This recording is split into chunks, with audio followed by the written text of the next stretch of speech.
I think my stepson was just spinning on it, and he actually unscrewed the hook here, and then when I went to hang on it, it just popped right out. So just be careful of that, and be safe, guys, and have fun.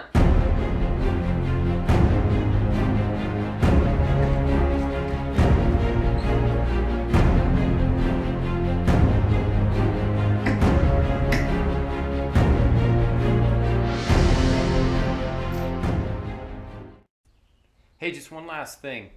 You guys might have noticed that this set of holds here that I installed are installed on a 2x4. And that 2x4 is then attached to the joists up in the ceiling.